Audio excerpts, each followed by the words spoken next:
কি অপূর্ব চাঁদের আলো! এই আলো একবার শেষবারের মতো হস্তিনার শোভা দেখেনি।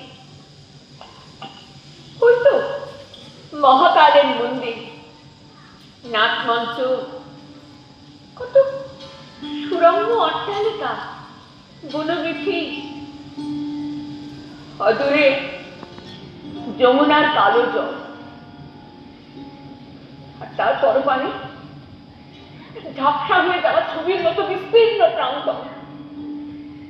একদিন যেখানে ধর্মযুদ্ধ হয়েছে, যুধিষ্ঠির প্রায় বলেন না, ধর্মক্ষেত্র কুরুক্ষেত্র।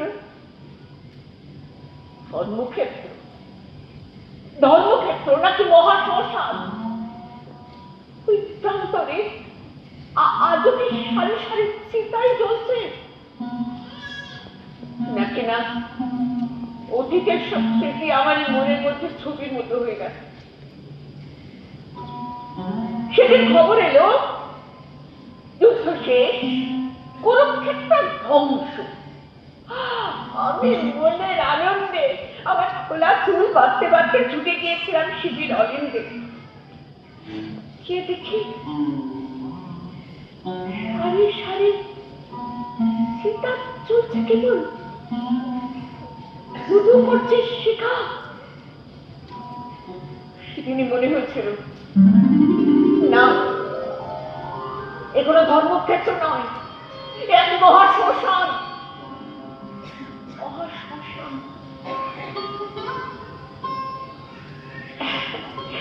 আমার হাতে এখন আমার এই কোন দূর অতীতে এক ঢাল ঘন কালো মেঘের মতো চুলে এইটুকু অংশ, আর খোপা বাঁধা হয় না, হয় শুধু একটি ক্ষুদ্র গ্রন্থি বটিকা, মানে পরে খোপা। গ্রন্থি বটিকা কথাটা কি যেন বলতে পারবার মনে পড়েছে আমার সহকার ধৃষ্টতুল্য, আমার ভাবতে ভানুমতি। সেই আমার চুলে সুগন্ধি তেল মাখিয়ে পরিপাটি করে স্নান করিয়ে এনে রূপের ধোঁয়ায় চুল শুকিয়ে আমার চুল বাঁধতে বসে আর বলতো, মেয়ের চুল দেখো একবার, যেন গরুর লেজের ডগা। খুব রাগ হতো আমার শুনে। আমি রাগ করে কি বলি, মুখ ঘোরাতাম, একবার ডাইনে একবার বাঁয়ে। আমি বাঁয়ে তো সেও বাঁয়ে, আমি ডাইনে তো সে ঘুরতো আর আমাকে লোক দেখো। শোনো না, ও দেখো, ভালো চুল মানে তো ভালো গদ। ওই দেখো, তুমি সেই শেষবর্তী রাজকন্যার গল্প শোনাবে, এবং চুল দেখে তো পাত্র পছন্দ করবে। এখানে আমার সঙ্গে যুদ্ধ করতে করতে এক সময় ভানুমতি আমার চুলে খুব আঁটু সাঁটু একটি বেনি করে আঁটু সাঁটু একটি খোপা বেঁধে দিত। আর অমনি ধৃষ্টতুম্য পিছন থেকে হাততালি দিয়ে চেঁচিয়ে উঠতো, গ্রন্থি বটিকা, গ্রন্থি বটিকা, বোনের আমার বড়ি খোপা। মোদ্দা কথা, তুমি যদি মেয়ে হও তোমার চুল খুলে রাখা চলবে না। মাকে বললাম, কেন মা, কি হয় চুল খুলে রাখলে? মা বললেন, অত সব তো জানি না বাবু। আমার মা বলতো সংসারের অকল্যাণ হয়। বারে, তোর মা জানলো কি করে? মা বললেন, তার মার কাছে শুনেছে। জানিস তো, সুন্দর সুন্দর শ্লোক বলতো সে বৃদ্ধা। শ্লোক বলতো সে বৃদ্ধা। আচ্ছা আচ্ছা, ওই যে শ্লোক বলা বৃদ্ধা, সে কার কাছে শুনেছে? নিশ্চয়ই তারও মায়ের কাছে। এইভাবে হাজার হাজার বৃদ্ধা হাজার হাজার বছর ধরে সব বলতে বলতে, ভাবতে ভাবতে, শুনতে শুনতে একদিন আকাশের তারা হয়ে গেছে। আকাশটা কি এখনো আগের মতোই ঘন নীল, নাকি আমার চোখের মতো ধূসর পাণ্ডুবর্ণ? একদিন আমার চোখের তারা ছিল নীল পদ্ম। অর্জুন বলতো, আর সে অর্জুনের সেদিন বলে কিনা, কি কোথায় গেল সরোবরের সেই নীল পদ্ম দুটি, আমার নীলকান্ত মনি?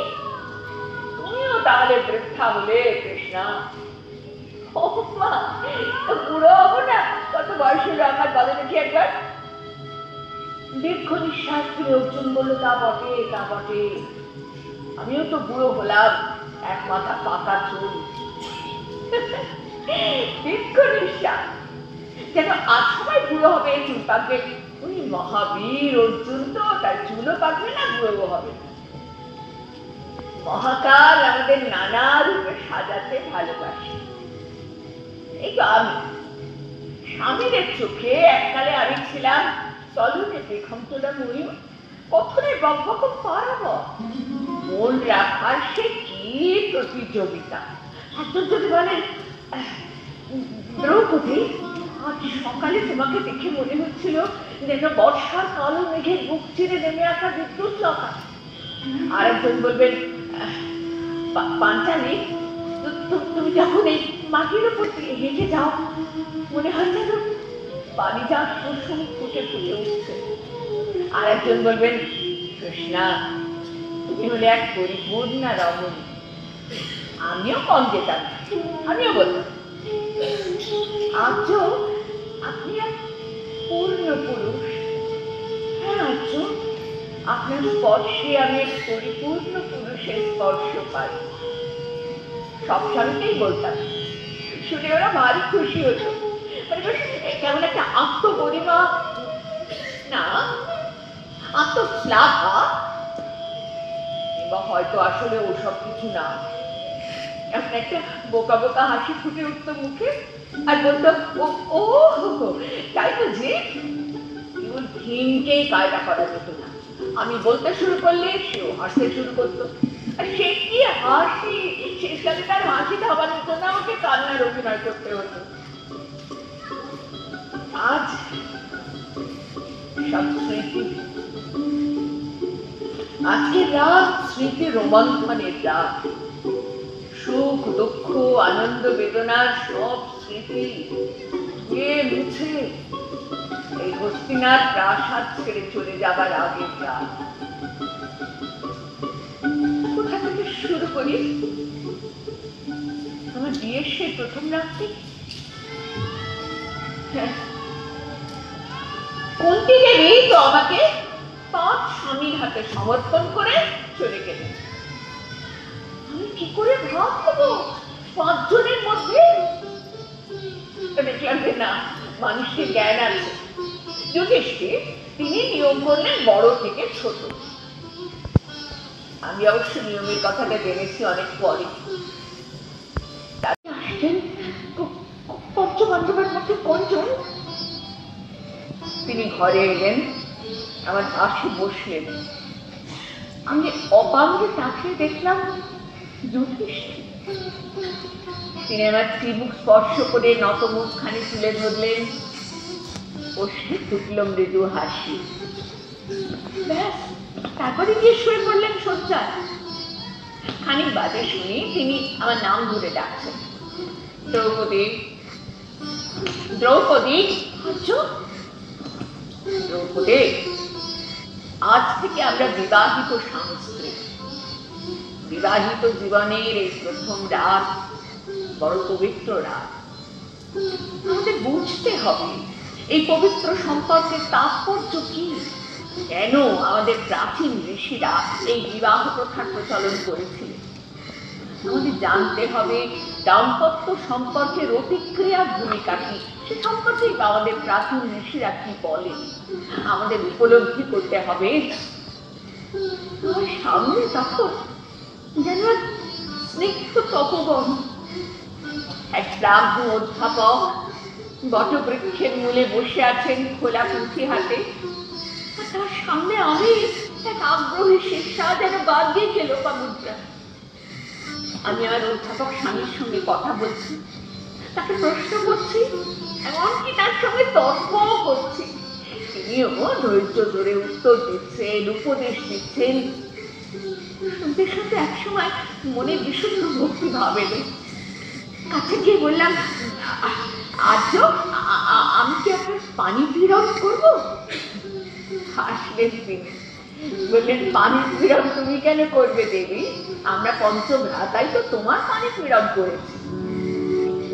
পানি পীড়ন শব্দের অর্থ তোমার জানাবে বিবাহ করা। আমি আমি বুঝেছি তুমি আমার হাত পা দিতে দেবার কথা বলছো তো। উত্তম সেবার প্রস্তাব। হ্যাঁ, তারপরে আমরা কি নিয়ে যেন আলোচনা করছিলাম? সেই রাত্রি কি করে কেটেছে, আমি কখন ঘুমোতে গেছি আমার কিচ্ছু মনে নেই। ঘুম ভাঙলো খুব ভোরে, আমার স্বামীর উদাত্ত কণ্ঠে স্তোত্র পাঠ শুনে। ঈশাবাস্যমিদং সর্বং ইয়ৎ কিঞ্চ জগত্যাং জগৎ তেন ত্যক্তেন পুঞ্জিতঃ মা বৃথঃ কস্যচিৎ ধনম। আমি কাছে গিয়ে তার চরণ স্পর্শ করে তাকে প্রণাম করলাম। তিনিও পিতা ধ্রুপদের মতো আমার মাথায় হাত রেখে আশীর্বাদ করে বললেন, কল্যাণমস্তু, কল্যাণ হোক তোমার কল্যাণে। আমার দ্বিতীয় স্বামী সম্পূর্ণ ভিন্ন প্রকৃতি আকৃতিরও। প্রথম রাতে তিনি এলেন আর খানিকক্ষণের মধ্যেই আমি যেন হয়ে গেলাম প্রবল ঝড়ে এলোমের এক অরণ্য। তিনি যেন পদ্মবনে মদমত্ত হস্তি, যেন মহাসমুদ্রের বেলাভূমিতে আশ্রয় পড়ার বিশাল ঢেউ। আর তার খানিক বাদে আর এক মহাসমুদ্রের গর্জন, ভীমের নাসিকার ধ্বনি। অর্জুনের প্রথম রাত, সে যেন বিনা তারে মাথার আগে, যে আঙুলের স্পর্শে সে বিনার সুরের ঝংকার তোলে, যে আঙুলের অব্যর্থ শক্তিতে লক্ষ্যের দিকে ছুটে যায় তার তীক্ষ্ণ সরজাল, সেই আঙুলের স্পর্শে আমার সমস্ত শরীর যেন একটু একটু করে বিনা হয়ে বেঁচে উঠে। আমার কবরী বন্ধন শিথিল করে ঢল নামা কালো চুলের মধ্যে হাত ডুবিয়ে থাকতে থাকতে অর্জুন বলেছিল, কৃষ্ণা, তোমার এই কালো চুলের ঝর্ণায় আমার অবগাহন করতে ইচ্ছে করে এই কালো ঝর্ণায় ডুব দিয়ে মরে যেতে। আমার চুল নিয়ে অর্জুনের অনেক কাব্য আছে, মানে তার একটা কোথায় এখনো মনে পড়বে, ওই যেন দ্রৌপদী ও দ্রুপদ নন্দিনী শিথিল হলে তোমার এই কবরী বন্ধন, যমুনা ইতিহাস ছুটে চলে কত রক্ত নদী, জননীর অশ্রু ধারা, প্রলয় সৃষ্টির ধ্বংসী লীলা, সমাপ্তি যা হলো একদিন রুধিরে সিক্ত তোমার এই কবরী বন্ধন। কাব্য, উত্তম কাব্য, শুধুই কাব্য, যা আমার বুকের আগুনকে আরো উস্কে দেয়। না, আমি রাজসভায় নারী লাঞ্ছনার কথা বলছি না। অবশ্য নারীর লাঞ্ছনা কোথায় বা না ঘটছে, রাজার প্রাসাদ থেকে আর দিনের কুটির পর্যন্ত পথে ঘাটে সর্বত্র সর্বকালে নারী লাঞ্ছিতা। কেবল তার সংগ্রাম রক্ষা করার জন্যে আজ আর কোনো কৃষ্ণ এসে দাঁড়ায় না। কে জানে, সেও বোধ করি কোথাও বৃহন্নলা সেটি মুখ লুকিয়ে বসে আছে। তখন যুদ্ধ শেষ, ভগ্ন দুর্যোধন দৈবায়ন হ্রদের তীরে পড়ে আছে, আর তাকে ঘিরে বৃত্তাকারে বসে আছে শিয়াল শকুনির দল। আর তার একমাত্র জীবিত বিশ্বস্ত অনুচর অশ্বত্থামা কোথায়? কেন? দুর্যোধনের আদেশে? অবশ্য আদেশ বলছে কি করে, আদেশ দেবার ক্ষমতা কোথায় তার? তখন তার অনুরোধ গিয়ে ঢুকেছে আমাদের বালক শিবিরে, সেখানে ঘুমোচ্ছে আমার 5 পুত্র। না, তাদের নাম কেউ জানতো না, তারা তো যুদ্ধ করেনি, কিন্তু কালে কালে তারাও তো হয়ে উঠতে পারতো ভীম কি অর্জুনের মতো মহাবীর, হয়তো ভীষ্মের মতো কোনো কঠিন প্রতিজ্ঞা করে পৃথিবীকে আরো সুন্দর করে দিয়ে যেতে পারত। কিন্তু সেই সময়টাই তো তারা পেল না, চলে গেল অকালে। আমার ছেলেরা খুব ভালোবাসতো পলান্ন খেতে, মৃগ মাংসের পলান্ন। না না, তা বলে যাত্রার হাতে রান্না হলে চলবে না, আমার হাতে রান্না হওয়া চাই। কিছুদিন থেকে যুদ্ধের উত্তেজনায় আমি একবারও রন্ধনশালার দিকে যেতে পারিনি। সেদিন ওদের বলেছিলাম, এবারে তো যুদ্ধ শেষ হয়েছে, কাল আমি তোমাদের জন্য নিজে হাতে রন্ধন করব হরিণের মাংসের পলান্ন। এবার খুশি তো? হ্যাঁ। সারা জীবন কত মানুষের তুষ্টির জন্য দ্রৌপদীকে রন্ধন করতে হয়েছে। লোকের মুখে মুখে প্রবাদের মতো ফিরেছে রন্ধনে দ্রৌপদী। আমার নিজের ছেলেরা, তারা আজ কোনোদিন আমার হাতে রান্না খেতে পায়নি। অনেক রাত তখন, হঠাৎ শুনি বালক শিবিরের দিক থেকে ভেসে আসছে আর্তনাদ, রক্ষীদের আর্তনাদ, কোলাহল, বিপদ সূচক সংকটধ্বনি। ছুটে এলাম ভগ্নদূত, রান্না সর্বনাশ হয়ে গেছে। কি হয়েছে ভগ্নদূত? শতানিক? না না রান্না, আমি যে সুতোষণ। না রানীমা, আপনার 5 পুত্রই। আমি ছুটে গেলাম শিবিরে, গিয়ে দেখি আমার 5 পুত্র শুয়ে আছে সেটা নিজের শয্যায়। আজকে কবন্ধ, কিন্তু সেইভাবে তারা এসেছিল এই পৃথিবীতে। কারণ মুখ ছিল না, মাথা ছিল না, তারা কোনোদিন কথা বলেনি, আসেনি। অপমানিত লাঞ্ছিত দ্রৌপদীর মুখে চুম্বন করে বলেনি, মা তুমি কাঁদছো কেন? মা হাসো না, হাসো, ভয় কি তোমার? মা আমরা তো আছি। সংবাদ পেয়ে স্বামীরা এলেন অনেকটা পরে। এলেন, কিন্তু কেউ পারলেন না নিজের নিজের সন্তানকে চিনতে। মনে পড়ছিল অভিমন্যুর মৃতদেহটা বুকে আঁকড়ে ধরে অর্জুনের বুক ফাটা আর্তনাদ। ঘটোৎকচের পতনের সংবাদ পেয়ে উন্মাদের মতো ভীমের ছুটে চলা, তারপর তার দেহটাকে মায়ের মতো বুকে জড়িয়ে ধরে কান্না। সেদিন 5 জন মহাবীর নিজেদের সন্তানদের মৃতদেহের সামনে স্থির, নিষ্কম্প, কেউ চিনতেই পারছেন না নিজের নিজের পুত্রকে। আমি কিন্তু চিনতে পারছিলাম।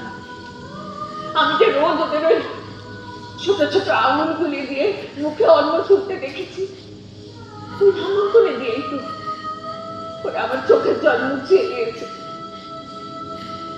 আদর করে বলেছে, বই তোমার মা আমরা তো আছি।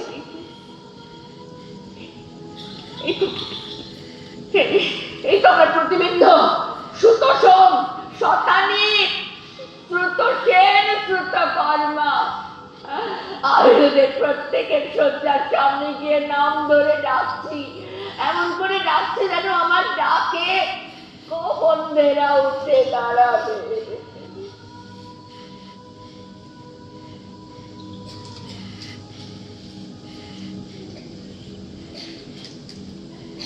না, অনেকটা রাত হলো, কাল প্রত্যুষে যাত্রা, জিনিসপত্র তো গুছিয়ে নিতে হবে। কি গোছাবো? বস্ত্র, অলংকার, নাকি শুধু স্মৃতিরাই যাবে সঙ্গে?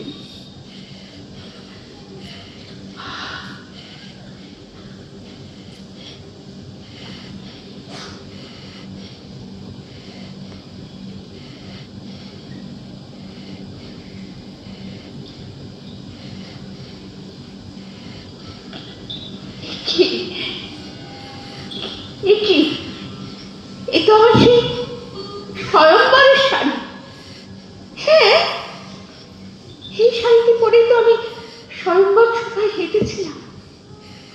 পিতা সে কোন দূর দেশ থেকে এক দক্ষ তন্তুবায় আনিয়ে 1 বছর ধরে বোনালেন এই শাড়িটি।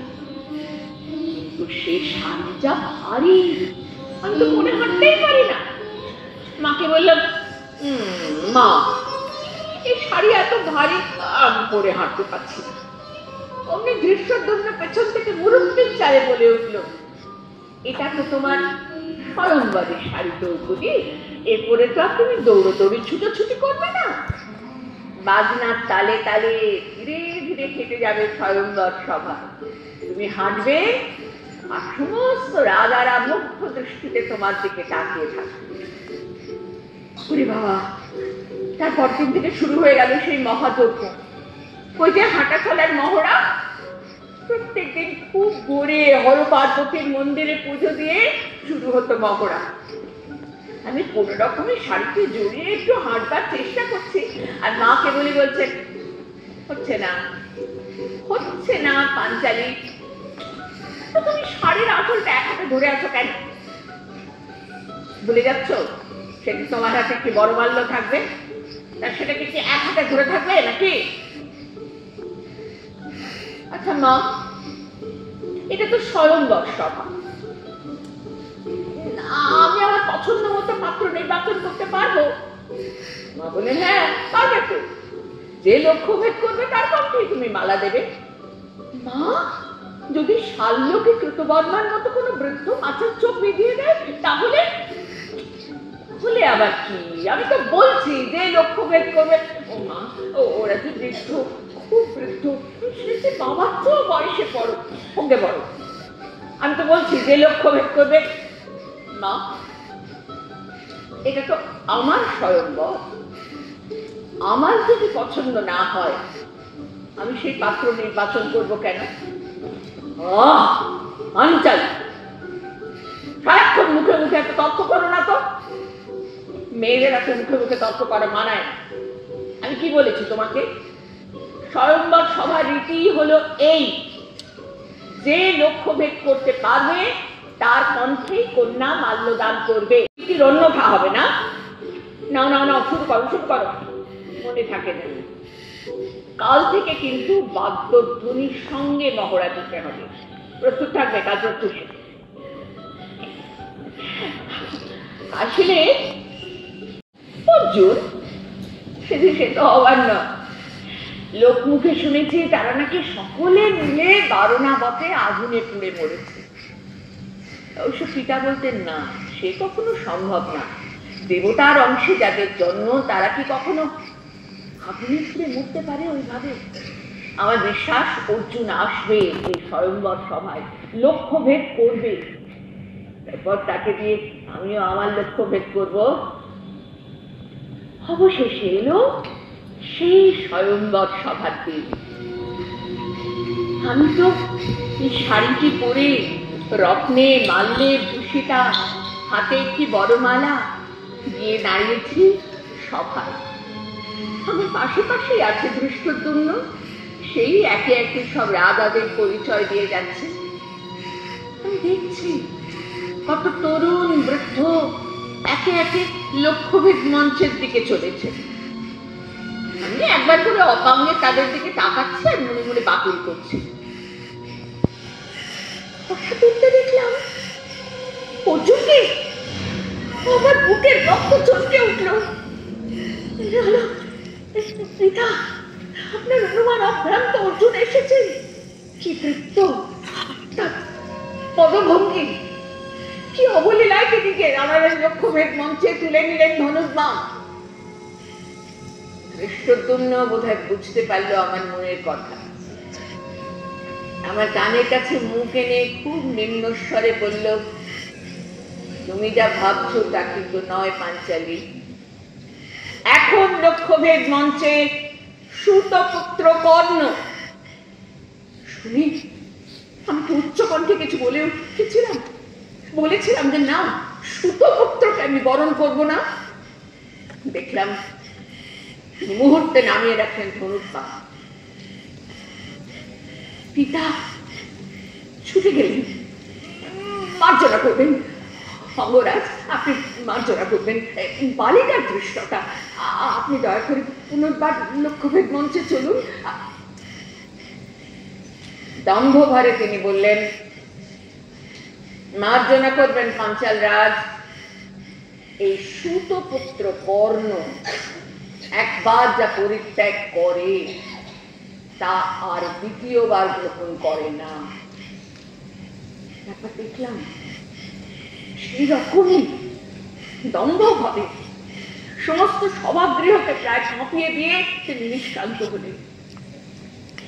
ও তারপর যে কত এলো আর গেল, কে ফসা, কে কালো, কে লম্বা, কে মেঘে, কে আমি আর কারোর দিকে তাকিয়েই দেখছি।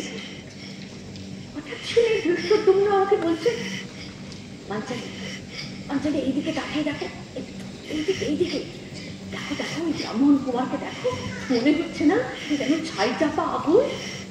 আমি ভালো করে তাকিয়ে দেখবার আগে সবাই শুরু হয়ে গেছে মহা কোলাহল। ব্রাহ্মণদের মধ্যে একদল বলছে, আরে ব্যাটা বসে পড় বসে পড়, আর একদল বলছে, চেহারা দেখে তো বোধ হচ্ছে বেড়া বোধ হয় বনে বনে তীর্ধনুর কাছে পশু শিকার করে বেড়ায়। আরে ব্রাহ্মণের ছদ্মবেশে তুমি এখানে এসো তো নিশাগ্রাম নয়। আর একদল বৃদ্ধ ব্রাহ্মণ, খানি বাড়ি তো ব্রাহ্মণ ভোজনে ডাক আসতো, এবারে সম্মান করি। এইসব টুকরো টুকরো কথা শুনছি তো আমার চোখ অনুসরণ করে চলেছে সেই ব্রাহ্মণ কুমারকে, সেই পশ্চাচ্ছাদিত বন্ধুকে। তিনি গিয়ে দাঁড়ালেন লক্ষ্যভেদ মঞ্চে, অনায়াসে এক হাতে তুলে নিলেন ধনুর্বাণ, তারপর জ্যারোপণ করলেন। পরের মুহূর্তে ক্ষত্রিয় রাজাদের তর্জন আর ব্রাহ্মণদের উল্লাস ধ্বনির মধ্যে সমস্ত সবাই যেন ভূমিকম্প শুরু হলো। সেই প্রবল ভূমিকম্পের মধ্যে আমি বড়মালাকে হাতে করে এগিয়ে যাচ্ছিলাম। তখন ধৃষ্টদ্যুম্ন আমাকে স্মরণ করিয়ে দিল, পাঞ্চালি ওগো তোমার পা বাজনার তালে তালে পড়ছে না, শুধরে নাও শুধরে নাও, নিন্দে হবে। আর নিন্দে? আমি তো তখন ভাবছি ইনি কে ইনি? আমি বড়মালাকে হাতে করে ধীরে ধীরে তার সামনে গিয়ে দাঁড়ালাম। কতক্ষণ সেইভাবে দাঁড়িয়েছিলাম জানি না। চমক ভাঙলো পিতার কথায়। পিতা বলছেন, পাঞ্চালি মাল্যদান করো। 7 বার শঙ্খধ্বনি হয়ে গেছে। আমি ধীরে ধীরে মালাটি তার কণ্ঠে পড়িয়ে দিলাম।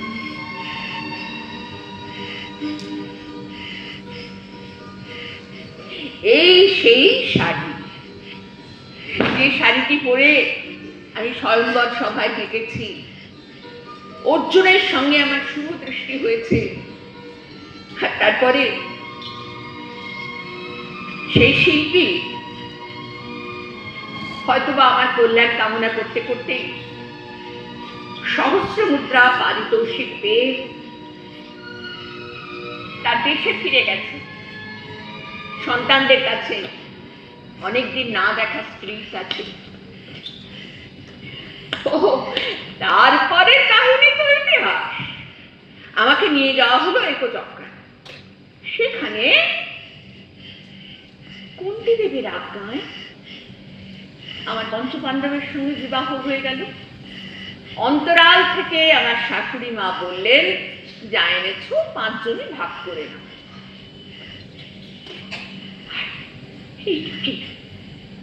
সে কৌরব সভা পুরো চরম লাঞ্ছনা রক্ত করে তুলেছে।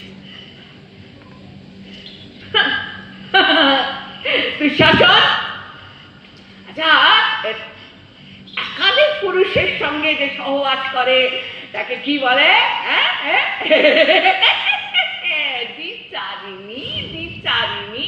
আর 5 পুরুষের সঙ্গে সহবাস করলে তাকে কি বলে? দুঃশাসন আমাদের শাস্ত্রে নগর কণিকা, জনপদ রক্ষিতা বধূ। জনপদ রক্ষিতা বধূ, প্রধান দুঃশাসন আরেকবার জন্য কত হ্যাঁ, কাহিনী তো সেই পুরনো, কিন্তু আমার কাছে একটা ব্যাখ্যা আছে। কি জানি তাতে হয়তো কিছু নতুনত্ব থাকতেও পারে। বিচক্ষণ মহিলা কুন্তী দেবী কোনোদিন না বুঝে কোনো কাজ করেনি। সেই তিনি দ্রৌপদীর স্বয়ংবরের মতো এত বড় একটা ঘটনা ঘটে গেল, আর অদূরে একচক্রায় বসে তার কিছুই টের পেলেন না। আমার স্থির বিশ্বাস তিনি খুব ভালো করে বুঝে শুনে ভেবে চিনতে আমাকে বন্ধন রজ্জুর মতো ব্যবহার করেছিলেন। তিনি চেয়েছিলেন আমি যেন তার 5 পুত্রকে এক সূত্রে বেঁধে রাখতে পারি, উত্তাল সুখে বা গভীর দুঃখে, রাজার প্রাসাদে অথবা অরণ্যের কুটিরে, এমনকি মহাপ্রস্থানের পথেও। তাই তিনি বললেন, যা এনেছো তোমরা 5 ভাই সমান ভাগ করে নাও। বললেন সমান। এটা কিন্তু তখন ওদের পারিবারিক রীতি ছিল না। তখন রীতি ছিল যা কিছু সংগৃহীত বস্তু তার অর্ধেক পাবে ভিন, বাকি অর্ধেক বাকি 4 জন। ভিক্ষা করে আনি সবে দিবা অবসানে, যা কিছু পায়েন দেন জননীর স্থানে, জননী করেন ভাগ দেন সবাকারে, অর্ধেক কাটিয়া দেন বীর বৃকদরে। তো তাই যদি হয়ে থেকে থাকে ওদের সংগৃহীত বস্তু ভাগ করার রীতি, তাহলে এক্ষেত্রেও তো তাই করার কথা। অবশ্য আমি 5 স্বামীর সঙ্গে সংসার করেও কিন্তু সতী, পতিব্রতা সতী। হ্যাঁ,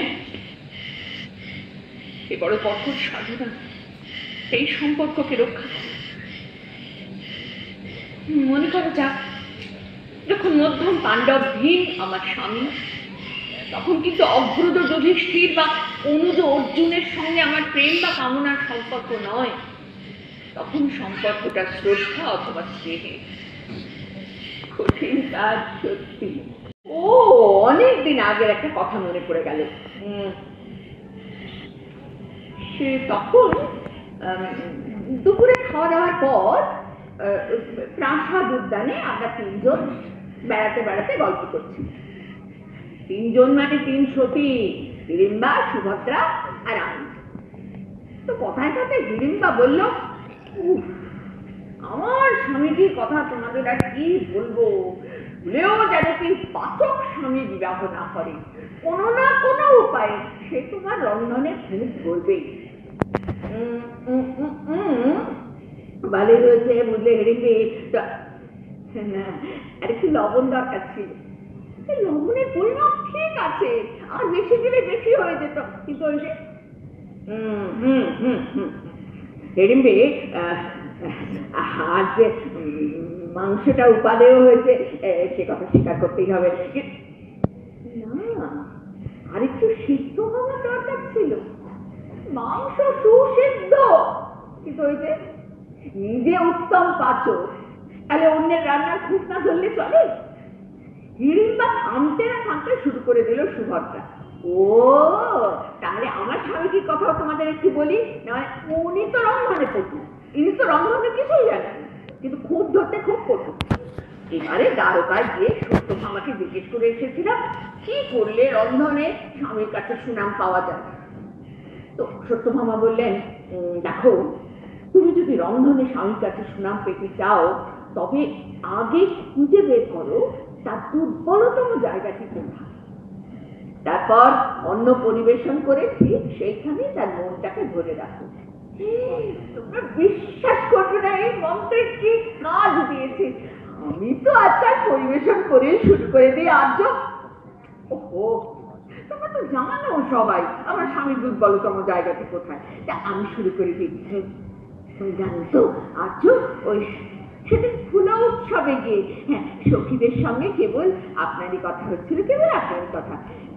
হঠাৎ একজন সখীদের মধ্যে কে বলে উঠলো কর্ণের বীরখ্যাতির কথা। আমরা না না না না, আমার স্বামীর তুল্য বীর ত্রিভুবনে কেউ নেই। স্বর্গ মর্ত পাতাল কোথায় না তার বীরখ্যাতি প্রতিষ্ঠিত হয়েছে। আজ আপনি অন্য পাত্রের বাইরে মাটিতে কি করছেন?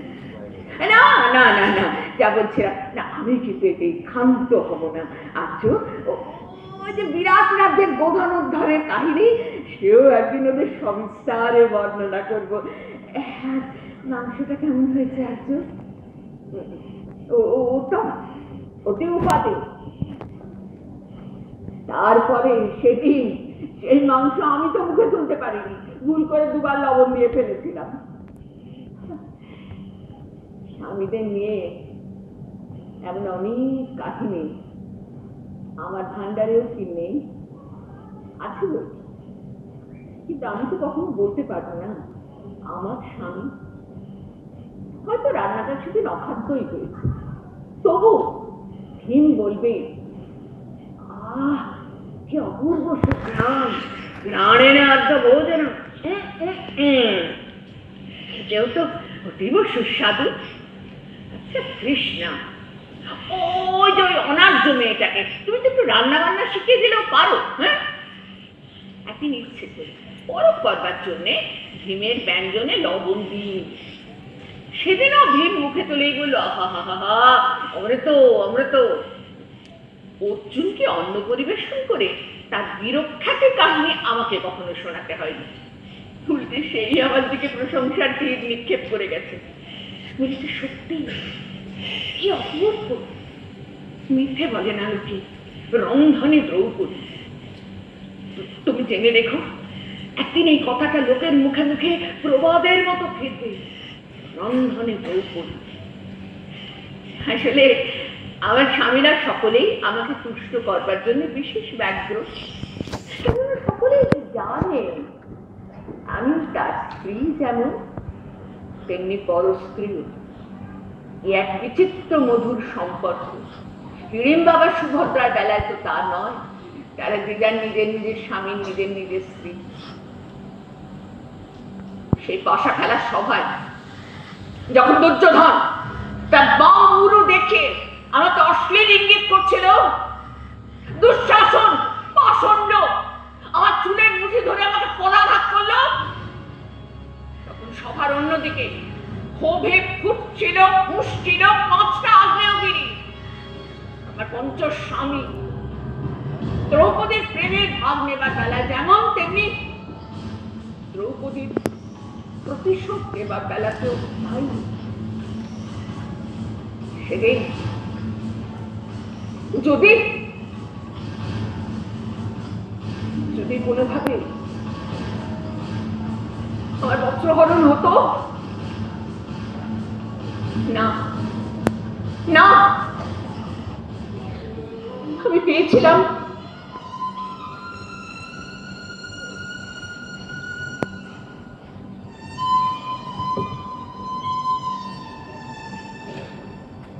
কৃষ্ণের আশীর্বাদ।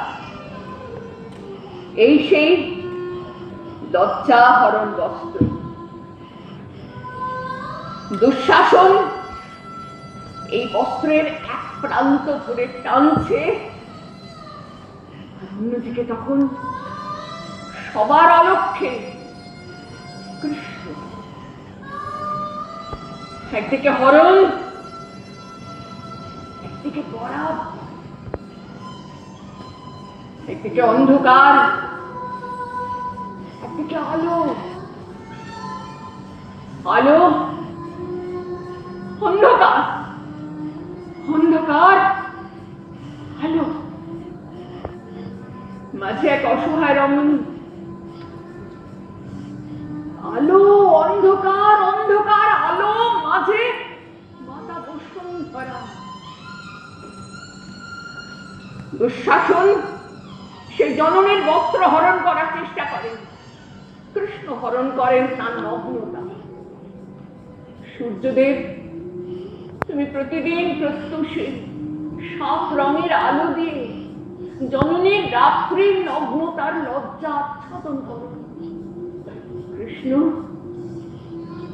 তুমিও তো বহু বর্ণের বস্ত্রে আচ্ছাদন করেছ নারীর লজ্জা। কৃষ্ণ, আমি সব লাঞ্ছিতা রমণীর হয়ে তোমাকে উপহার দিই আমার চোখের জল।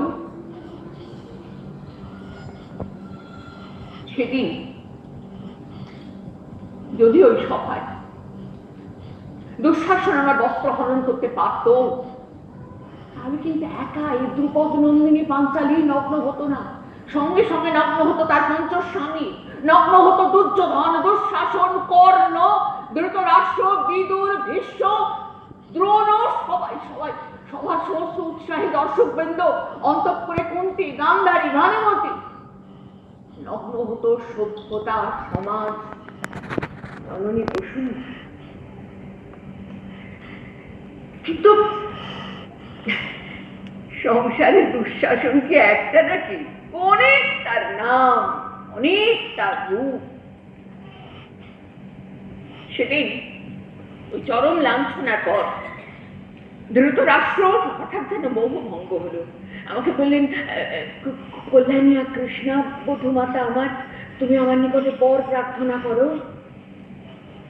আমি চাইলাম যুধিষ্ঠিরের দাসত্ব থেকে মুক্তি। ধৃতরাষ্ট্র আমাকে বললেন, তুমি দ্বিতীয় বর প্রার্থনা করো কৃষ্ণা।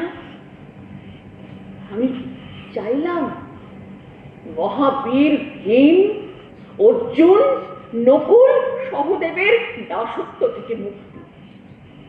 আমি জানি না আমার প্রতি দয়া পরবশ হয়ে নাকি চারিদিকে সমস্ত দুর্লক্ষণ দেখে ভয়ে ধৃতরাষ্ট্র আমাকে তৃতীয় বর চাইতে বলেছিলেন। না, আমি প্রার্থনা করিনি। বলেছিলাম ক্ষত্রিয় রমণী কেবলমাত্র 2টি বরে নিতে পারে। আমি অন্যায় লোভ করে পাপ করতে চাই। কিন্তু কি হলো? আবার পাশা খেলা হলো। সেই অন্যায় পাশা, অন্যায় ভাবে যুধিষ্ঠিরকে হারানো হলো। এবারে শর্ত ছিল যে পক্ষ হারবে তাদের 12 বছর বনবাস এবং তারও পরে 1 বছর অজ্ঞাতবাসে কাটাতে হবে। আমি পাঞ্চালের রাজকন্যা, পঞ্চপাণ্ডবের মানিনী মহিষী, আমাকে যেতে হলো স্বামীদের অনুগমন করে বনবাসে। কি কষ্ট গিয়েছে তখন। তার মধ্যে লাঞ্ছনা কিছু ছাড়েনি। একদিন আমি ছিলাম আশ্রমে একা, স্বামীরা গেছিলেন দূর বনে মৃগয়া করতে। সেই পথ দিয়ে তখন সদল বলে চলেছিল জয়দ্রথ, চলেছিল নাকি বিবাহ করতে কন্যার সন্ধানে। দেখি তার চোখ লোভে চকচক করে উঠল। রেখে দিলে আমার তার কাছে দরকারই হবে না। এই নারীর পাশে অন্য নারীদের তো মনে হবে বানরই। জয়দ্রথ জোর করে আমাকে তার রথে তুলে নেবার চেষ্টা করতেই আমি অবলা নই, আমি তাকে ধাক্কা দিয়ে বাড়িতে ফেলে দিয়েছিলাম। কিন্তু সে আমার চেয়ে বেশি বলশালী, ফলে মাটি থেকে উঠে আরো বেশি বল প্রয়োগ করে আমাকে টেনে তুলে নিল তার রথে, ছুটিয়ে দিল রথ। তখন পঞ্চপাণ্ডব মৃগয়া শেষে ফিরে আসছিলেন। সব জানতে পেরে ভীম আর অর্জুন তার পিছু ধাওয়া করলেন, বিস্তর নিগ্রহ ঘটালেন। ভীম তো তাকে মেরে ফেলতেই চেয়েছিল। নেহাত যুধিষ্ঠির দয়া করে তার প্রাণ ভিক্ষা দিলেন সে দুঃসলা স্বামী বলে। কিন্তু কেন কেন দ্রৌপদীর জন্যে লাঞ্ছনা তোলা তাকে বারে বারে বারে বারে? দ্রৌপদী সুন্দরী বলে, যৌবনের প্রান্তে এসেও তার রূপ লাবণ্য কমে না বলে? 12 বছর বনবাসের পর, 12 বছর বনবাসের পর 1 বছরের অজ্ঞাতবাসের কাল কাটানোর জন্য আমরা তখন একে একে চলেছি বিরাট রাজার রাজধানীর দিকে। আমি যখন গেছি আমি বুঝতে পারছি সমস্ত লোকের দৃষ্টি আমার উপর। আমি কিন্তু নিজেকে যথাসাধ্য প্রচ্ছন্ন রেখেছিলাম। আমার সমস্ত মাথার চুল একদিকে চুড়ো করে বাঁধা, তার উপরে একটি কাপড় চাপা দেওয়া, পরনে একটি মাত্র কালো কাপড়, কিন্তু তাতে দ্রৌপদীর রূপ চাপা পড়েনি। আমার প্রত্যাশা মতোই বিরাট রাজা রানী সুদেশনা আমাকে ডেকে পাঠালেন তার প্রাসাদে। আমি গিয়ে বললাম, প্রণাম দেবী, আমি শৈলেন্দ্রী, আমি মালা গাঁথতে পারি, চন্দনের অনুলেপন লাগাতে পারি, সাজিয়ে দিতে পারি, আমার পূর্ব অভিজ্ঞতা আছে দেবী। আমি দেবী সত্যভামার কাছে, দেবী দ্রৌপদীর কাছে কাজ করেছি। সুদেশনা বিশ্বাস করেন, বললেন আমার বিশ্বাস হচ্ছে, তুমি দাসী হতেই পারো না। তোমাকে দেখে মনে হচ্ছে তুমি নিজেই অনেক দাসীকে পরিচালনা করতে পারো। আপাত মস্তক আমাকে নিরীক্ষণ করে সুদেশনা বললেন, না, তোমার সমস্ত গ্রন্থিগুলি গোড়ালি থেকে গলা পর্যন্ত কি মসৃণ, যেন দেখাই যায় না। তোমার দুই উরু পরস্পর সংলগ্ন, তোমার শরীরের তিনটি জায়গা প্রত্যাশা মতো গভীর, যেমন 6টি জায়গা প্রত্যাশা মতোই উন্নত। গভীর তোমার নাভি, তোমার কণ্ঠস্বর, তোমার স্বভাব, আর উন্নত তোমার স্তনযুগল, তোমার নিতম্ব যুগল, তোমার নাসিকা, তোমার মুখ, চমৎকার রক্তবর্ণের আভা তোমার দুই হাতের পাতায়, দুই পায়ের পাতায়, তোমার অধরষ্ঠে। রূপে তো মনে হয় যেন তুমি কাশ্মীরি তুরঙ্গমের মতো। আমার ভয় হচ্ছে বিরাট রাজা একবার তোমাকে দেখবার পর আমার দিকে আর ফিরে চাইবেন কিনা সন্দেহ। জানি সুদেশনা এত সন্দেহ, এত অবিশ্বাসের পরেও আমাকে কিন্তু তার শৈলেন্দ্রীর পদে বহাল করেছিলেন। কিন্তু তার ঈর্ষা তো ছিলই, বোধ করি একটু ভয়ও ঢুকেছিল। তাই জন্যে তারই ভাই, ওই রাজ্যের প্রবল প্রতাপ সেনাপতি কীচক কামুক দৃষ্টি যখন আমার উপরে নিক্ষেপ করলো, সুদেশনা ইচ্ছা করে ছল করে আমাকে একা পাঠিয়ে দিল কীচকের প্রাসাদে। না, আমি অবলা নই। আমি কীচককেও ধাক্কা দিয়ে ফেলে দিয়েছিলাম মাটিতে, ছুটে গিয়েছিলাম বিরাট রাজার সভার বিচার চাইতে। সেখানে কীচক আমার পিছু ধাওয়া করে এসে আমার চুলের মুঠি ধরে আমাকে পদাঘাত করলো। কীচকের ওই মূর্তি দেখে বিরাট রাজা একেবারে ভয়ে লুকিয়ে গেল। সেদিন কোন ক্রমে কীচকের হাত থেকে উদ্ধার পেয়ে আমি আগে ছুটে গিয়েছিলাম অর্জুনের কাছে। ও অর্জুন, আমি বিপন্ন, তুমি আমাকে রক্ষা করো অর্জুন। আমাকে অবাক করে দিয়ে অর্জুন আমাকে গান গেয়ে শোনালো। দুই হস্ত আচ্ছাদিত শঙ্খ আচ্ছাদনে, মস্তকে ধরেছি বেণী কুণ্ডল শ্রবণে, ফুলডোরে বিনুনি মোর করেছি রচনা, দুই পদে নুপুরে শুনো ঝনঝনা। এই অবস্থায় আমি তো কিছু করতে পারবো না ভাই, তুমি বরং অন্য স্বামীদের কাছে যাও। একজন আমাকে বলল, আমি তো এখন গোরাখাল হয়ে আছি, কি করবো বলো? আর একজন বলল, অশ্বশালায় অশ্বের জন্য ঘাস কাটা আমার কাজ। আমি গেলাম ধর্মপুত্রের কাছে,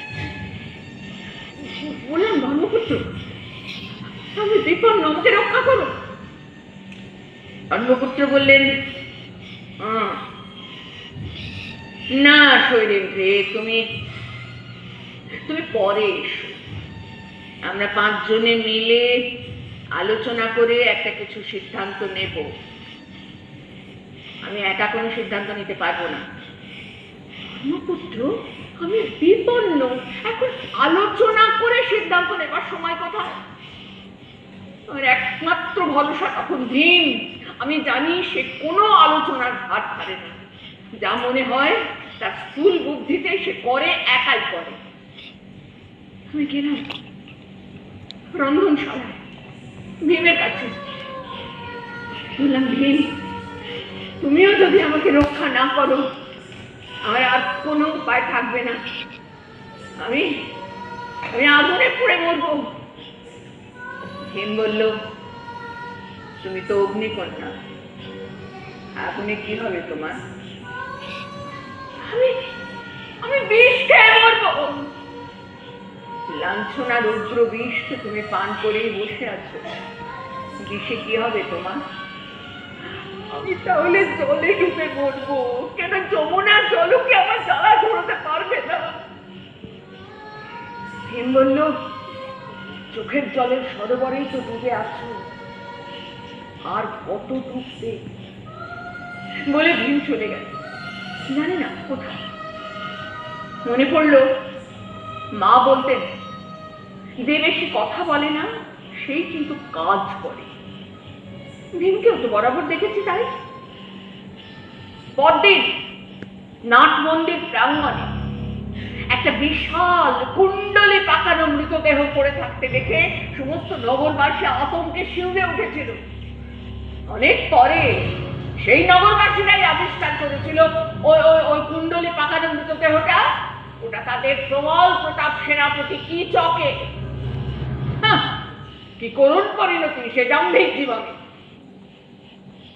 না, অবশ্য সব জীবনেরই তো তাই, হয় কয়েক টুকরো মাটির ঢেলা, নয়তো কয়েক মুঠো ছাই।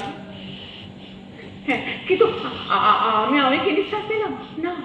না না না, ওই কীচকের সাঙ্গ পাঙ্গ 105 জন উপকীচক তারা আমাকে দেখে বলে, এই অসুখটাকে বেঁধে নিয়ে চল, ওকে জীবন্ত পুড়িয়ে মারবো।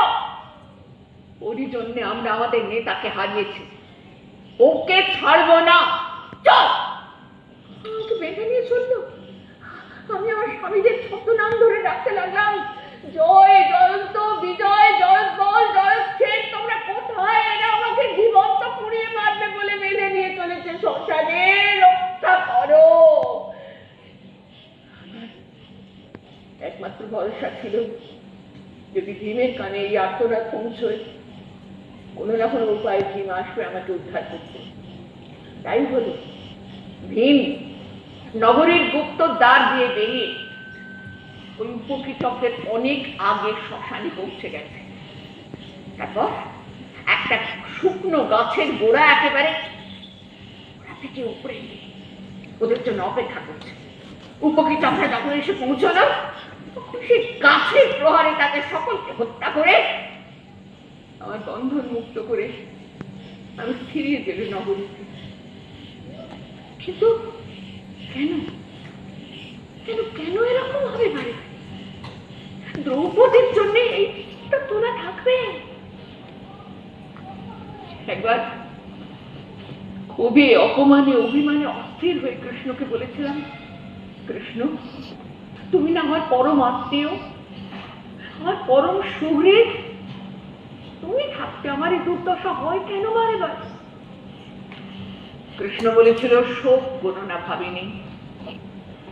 আমি তোমাকে বলছি, যাদের জন্য আজ তোমার এই দুর্দশা উপস্থিত, তারা খুব অল্পকালের মধ্যেই ভীম আর অর্জুনের ষড়জালে আচ্ছন্ন হয়ে রক্তাক্ত দেহে মাটিতে শয্যা নেবে।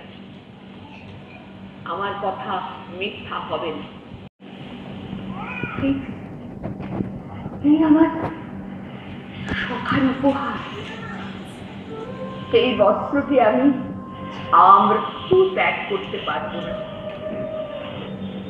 এতে যে লেগে আছে আমার সখা কৃষ্ণের স্পর্শ, যে স্পর্শে সবকিছু অমর হয়। পরশে তোমার সকল বস্তু অক্ষয় হলো মিতা, অপূর্ণ যা ছিল হলো যে পূর্ণ। বন্ধু জানো সীতা, তব হৃদয়ের সুর ভেসে চলে অসীমে তরণী হয়ে। চুম্বনে তব অপরূপা হয় রূপহীনা কালো মেয়ে। ধরার ধুলায় সকলই হারায়, ছিল সাথী তব প্রেম। পরশে যাহার লোহা হয়ে যায়, নিকষিত খাঁটি প্রেম। একদিন এই গানটা অর্জুনকে গেয়ে শোনাচ্ছিলাম। তো অর্জুন বলল, আচ্ছা কৃষ্ণা, এই তোমার গানের এই যে তুমি তুমি করে যাকে বলছো কে? নিশ্চয়ই আমি। অর্জুনের ধারণা পঞ্চ স্বামীর মধ্যে ওকেই আমি সবচেয়ে বেশি ভালোবাসি। অর্জুনের ধারণা অমূলক নয়, সত্যি পঞ্চ ভ্রাতার মধ্যে সবচেয়ে সুপুরুষ অর্জুন, উজ্জ্বলতম ব্যক্তিত্ব। ওর প্রতি আমার আকর্ষণ দুর্বাক, আর তাইতেই ওর দম্ভ একেবারে আকাশচুম্বী। একবার তখন যুধিষ্ঠিরের পালা চলছে, যুধিষ্ঠির নেই প্রাসাদে, কোনো কারণে গেছেন বাইরে। আমি একাই ছিলাম আমার কক্ষে। হঠাৎ দেখে সেখানে অর্জুন ঢুকে এসেছে। এসে দুই হাত বাড়িয়ে দিয়ে আমাকে বলছে, এসো এসো কৃষ্ণা, আমার বাহু বন্ধনে ধরা দাও। ভয় নেই তোমার, যুধিষ্ঠির এখন নেই প্রাসাদে, এসো। তুমি আমাকে স্পর্শ করবে। কাপুরুষ? কে? আমি কাপুরুষ? শুধু কাপুরুষ নও, তুমি লম্পট। এখন যুধিষ্ঠির আমার স্বামী, তার অনুপস্থিতিতে তুমি লুকিয়ে সুযোগ নিতে এসেছ। শোনো কৃষ্ণা, আমিও তোমার স্বামী। এখন নও, এখন আমার স্বামী যুধিষ্ঠির। তুমি এই মুহূর্তে ঘরের বাইরে যাবে। তুমি যদি না যাও তাহলে আমি যাচ্ছি। ক্ষোভে ফেটে পড়লো অর্জুন, বলে দাও, দাঁড়াও দাঁড়াও দাঁড়াও কৃষ্ণা। সুন্দরী বলে তোমার বড় গর্ব, তাই না? সেই গর্বে আজ তুমি আমার খাত্র গর্বে পদাঘাত করলে। শোনোই বলে রাখছি তোমার, যদি খুব অল্প কালের মধ্যেই তোমার চেয়েও সুন্দরী রমণী আমি অঙ্ক সাইনি করতে না পারি, তবেই আমি কাপুরুষ, নচেত নয়। তাহলে এই হলো পৌরুষের সংজ্ঞা। যেন তেন প্রকারে, মানে ছলে বলে অথবা কৌশলে সুন্দরী রমণী অঙ্ক সাইনি করার ক্ষমতা। অর্জুনের হাস্যগর্ভ চরিতার্থ হয়েছিল বই। অল্পকালের মধ্যেই রানী হয়ে এলেন নাগকন্যা উলুপি, মণিপুর রাজকন্যা চিত্রাঙ্গদা। একবার পিতা এসেছেন ইন্দ্রপ্রস্থে। আমি গোপনে তার সঙ্গে দেখা করে বললাম, পিতা আপনি কি অর্জুনকে কিছু বলবেন না? বিষয়টা কি পাঞ্চালি? কি নিয়ে তুমি কথা বলতে বলছো আমাকে অর্জুনের সঙ্গে? এই যে অর্জুন নিত্য নতুন রানী এনে তুলছে, এতে কি আমার নারীত্বে আঘাত লাগে না? পিতা বললে, না না কত আসবে, তার তোমার সমকক্ষ হবে না। আর তুমি হলে পঞ্চ রাজার রানী, তোমার সঙ্গে উঠে তুলো না। আপনি কি বলছেন পিতা? ঠিকই তো বলছি কন্যা। শোনো শোনো, ক্ষত্রিয়ের বিবাহের মধ্যে সর্বদা যেন প্রেমের সন্ধান করো না, তার অন্য অনেক কারণ থাকতে পারে, গোপন গূঢ় কারণ। হ্যাঁ, যার অন্যতম হলো প্রতিশোধ নেবার স্পৃহা। তবে তোমাকে এক অজানা কাহিনী শোনাই কন্যা। আমি যে তোমাকে অর্জুনের সঙ্গে বিবাহ দিতে চেয়েছিলাম, সেও কিন্তু এই কারণে, প্রতিশোধ গ্রহণের স্পৃহায়। কার উপরে প্রতিশোধ? পিতা দ্রোণ। দ্রোণ জানো তুমি, সেই দাম্ভিক ব্রাহ্মণটা কি গুরু দক্ষিণা চেয়েছিল অর্জুনের কাছে? না, আমাকে এই পাঞ্চাল রাজ দ্রুপদকে হাতে পায়ে শৃঙ্খলিত করে তার পদতলে নিক্ষেপ করতে হবে। এখন কি অপমানকর সেই দৃশ্য। আমি হাতে পায়ে শৃঙ্খলা আমার পড়ে আছি দ্রোণের পদতলে, আর দ্রোণ আমার জুতোর উপরে পা তুলে গিয়ে বলছে, প্রতিশোধ প্রতিশোধ। সেদিন আমি প্রতিজ্ঞা করেছিলাম, যদি মুক্ত হতে পারি আর যদি ক্ষত্রিয় হই, এর প্রতিশোধ আমি নেব। মুক্ত হয়ে শুরু করলাম প্রতিশোধ গ্রহণের যজ্ঞ। অগ্নিদেবের আশীর্বাদে জন্ম হলো তোমার। তুমি তুমি সেই অগ্নিকন্যা যাজ্ঞসেনী, আমার প্রতিশোধ গ্রহণের অস্ত্র। হে আপনি কি কাহিনী শোনালেন পিতা? আমি প্রতিশোধ গ্রহণের অস্ত্র? আমার জননী আমাকে কেবল প্রতিশোধ নেবার বাসনায় গর্ভে ধারণ করেছিলেন। যেমন এই ধরনী ধরে আছে তার জঠরে গলিত আগুন কোনো একদিন মহা উদ্গীরণের সৃষ্টিকে ধ্বংস করবে বলে, তেমনি আমি কারো ভালোবাসার সন্তান নই, শুধু প্রতিশোধ গ্রহণের অস্ত্র। মহাযুদ্ধের পর বুঝেছি কেন সেদিন দ্রোণ পুত্র অশ্বত্থামা আমার শিশু পুত্রদের হত্যা করেছিল। আমি যে দ্রুপদের কন্যা দ্রৌপদী আর ওই শিশুগুলি আমার শিশু, তাই প্রতিশোধের পাল্টা প্রতিশোধ। প্রতিশোধের জন্য জন্ম, প্রতিশোধের জন্য বিবাহ, প্রতিশোধের জন্য শিশু হত্যা। হায় হায় হায় দ্রৌপদী, তুমি কারো মা নও, কন্যা নও, ভগ্নী নও, পত্নী নও, বন্ধন রজ্জু অথবা প্রতিশোধের অস্ত্র।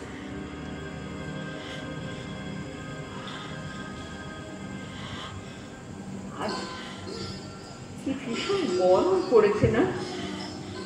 পৃথিবী যেন তার বুকের সব তাপ উগড়ে দিতে চাইছে। আর যদি সখা কৃষ্ণ থাকতো তো বলতাম, সখা পাঠাও না এক পশলা বৃষ্টি, পৃথিবী শীতল হোক। কি বর্ষা কালো মেঘ না?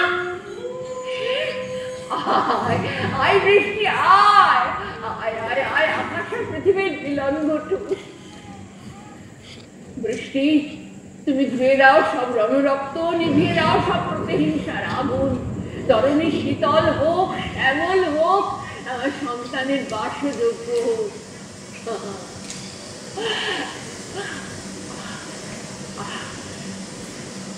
কে যে বলে আমি অগ্নিকন্যা, আমি তো জলকন্যা, মাটির মেয়ে। এক পশলা বৃষ্টিতে ঘিরেই কেমন মুকুলিত হয়ে উঠেছি। বড় ক্লান্ত লাগছে এবারে, একটু না ঘুমোলে আর চলছে না। না না না না, প্রত্যুষে অত বড় যাত্রা এখন ঘুমোলে চলবে কি করে? আমি দেখি ভোর হতে আর তো বাকি।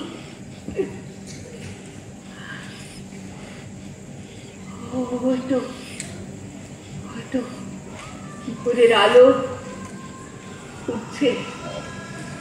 কি মধুর, কি স্নিগ্ধ এই বৃষ্টি ধোয়া ভোরের আলো। না, আমাকে দ্রুত প্রস্তুত হতে হবে। স্বামীরা আমার জন্য মন্দির প্রাঙ্গণে অপেক্ষা করবেন। সেখানে নগরবাসীরা মাঙ্গলিক অনুষ্ঠানের পর আমাদের বিদায় জানাবে। তারপর শুরু হবে সেই যাত্রা। এই হস্তিনার রাজপ্রাসাদ আমি কতকাল তোমার ক্রোড়ে কাটিয়েছি। আজ যখন চলে যাব, আমি জানি আর কেউ আমাকে মনে রাখবে না, কিন্তু হে প্রাসাদ, তুমি আমাকে মনে রেখো।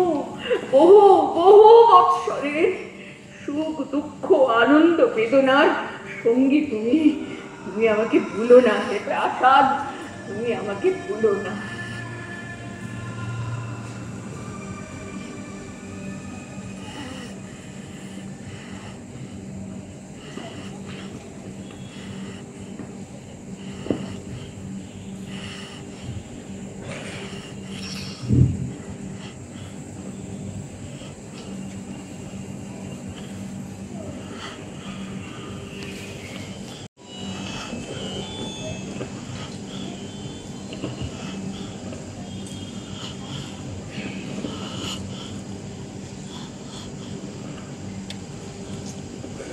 তারপর থেকে শুরু হয়েছে যাত্রা।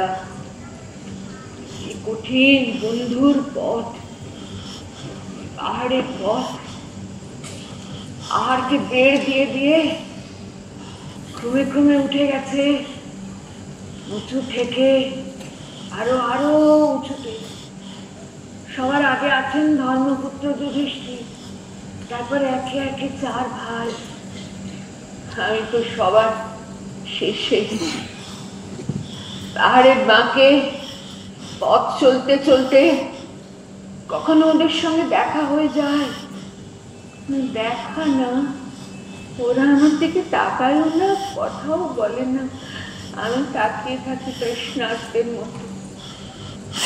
যাত্রা শুরুর পূর্বে যুধিষ্ঠির বলে দিয়েছিলেন, হে আমার সহধর্মিনী এবং ভ্রাতাগণ, আমরা এই পার্থিব শরীর নিয়ে স্বর্গের অভিমুখে যাত্রা করেছি। তো পৃথিবী কিন্তু এত সহজে তার অধিকার ছাড়বে না। ভুলো না তোমরা, পৃথিবীর অন্ন জলে আমরা পুষ্ট, আমরা লালিত পালিত। শুনতে পাবে, হয়তো শুনতে পাবে আমাদের পুত্র কন্যা পরিজনদের কণ্ঠে ডাক, ফিরে আসার ডাক। শুনবে হয়তো তারা বলছে, তোমাদের কষ্ট হচ্ছে, কষ্ট, আমরা তোমাদের উত্তাপ দেব। শ্বাসকষ্ট আমাদের বুক থেকে নিয়ে যাও না, এক বুক শ্বাস পায়ু। আমরা তোমাদের জন্য, তোমাদের নাম করে সাজিয়ে রেখেছি অন্ন, পানীয় জল। এসো তোমরা গ্রহণ করো, পান না। এই পৃথিবীর মায়া, ভুলো না এর মায়ায় আজ থেকে আমাদের যাবতীয় ব্যক্তিগত সম্পর্কের বন্ধন ছিন্ন হোক, আমাদের দৃষ্টি প্রসারিত হোক কেবলমাত্র স্বর্গের অভিমুখে। এসব কথাও তো সেই কতকাল আগে শুনেছি। তারপর থেকে কেবলই চলেছি চলেছি, আর যেন চলতে পারি না। আমার শরীর ভারী হয়ে আসছে, নিঃশ্বাস নিতে ক্রমে কষ্ট হচ্ছে, কষ্ট হচ্ছে। আমি আমি আর যেন পাচ্ছি না, পাচ্ছি না চলতে।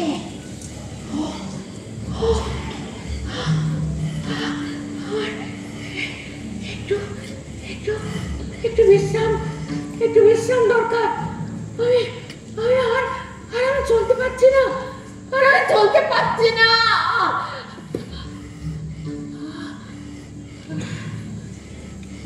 না, তবুও উঠে দাঁড়ানোর চেষ্টা করো ধ্রুপদ নন্দিনী। না হলে জীবনের কাছে কি শিক্ষা তুমি পেলে? কেউ এসে পাশে দাঁড়ায় না, নিজেকেই আবার উঠে দাঁড়াতে হয়। না না, আর আমার একা উঠে দাঁড়ানোর ক্ষমতা নেই। কেউ যদি একবার হাতটা ধরে একটু টেনে তুলতো, তাহলে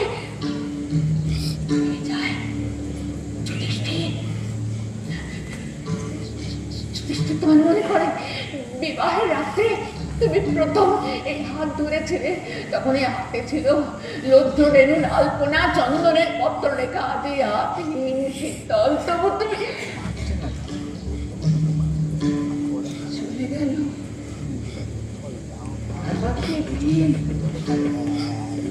তুমি তো বলো সাই, তুমি তো বারোনাবাদ থেকে পলায়নের সময় সবাইকে একসঙ্গে বহন করেছিলে।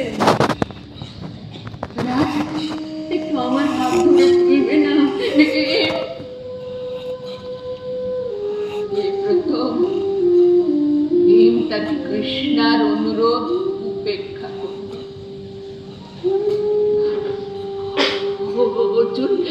তুমি ছিলে আমার জীবন সঙ্গী। তুমি যে বলেছিলে আমার হাতে হাত রেখে তুমি মরতে অধিকার পাও না, তাহলে আজ একবার আমার হাতটা ধরে টেনে তোলো। তুমি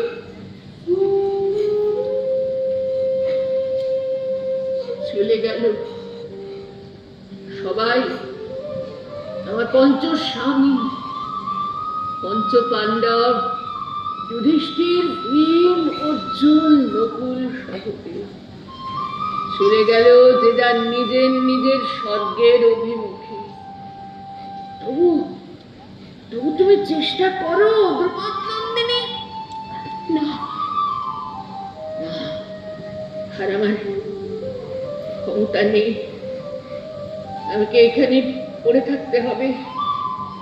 মাথার উপরে ওই নীল আকাশ, ফুল বিছিয়ে এই মাটি, আর আমার বুকে থাকবে ছোট্ট একটি আশার মুকুল। কেউ যদি না, না দ্রৌপদ নন্দিনী, না, জীবনের কাছে আর তোমার কোনো আকাঙ্ক্ষা থাকতে পারে না। তুমি পিতার আশীর্বাদের মতো আকাশ আর জননীর মতো স্নেহময়ী বসুন্ধরাকে সাক্ষী রেখে এইখানে তোমার শেষটুকু অতিবাহিত করো। এই নির্জন পথের প্রান্তে এইখানে এইখানে শেষ হোক তোমার লাঞ্ছিত, অপমানিত, ব্যবহৃত জীবন।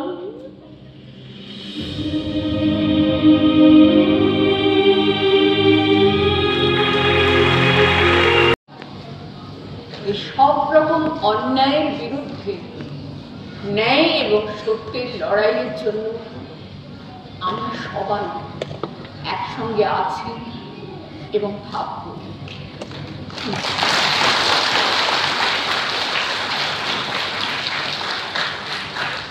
আমাদের সমস্যার পক্ষ থেকে, নবদ্বীপের পক্ষ থেকে প্রণাম জানানো ছাড়া আমাদের তো আর কিছু জানানোর নেই।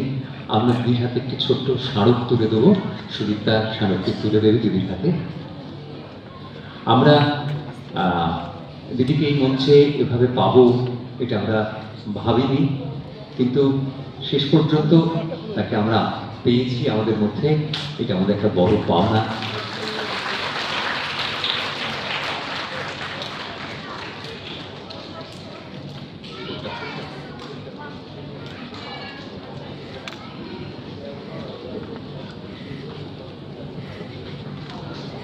করে থাকাটাই শ্রেয়। সবাইকে শুভরাত্রি, ধন্যবাদ, শুভেচ্ছা। আর যেটা বললেন দিদি শেষ কথা, এ বড় সুখের সময় নয়, কিন্তু আমরা জানি আমরা নিশ্চয়ই এই সময় অতিক্রম করে আবার তেমন দিনে ফিরব যে দিনের প্রত্যাশায় আমাদের প্রতিদিন বেঁচে থাকা, প্রতিদিন এগিয়ে চলা। সবাই ভালো থাকবেন। গঙ্গা জলঙ্গি আবৃত্তি উৎসব 2024 3 দিন ব্যাপী অনুষ্ঠানে আজ এখানেই সমাপ্তি। শুভরাত্রি।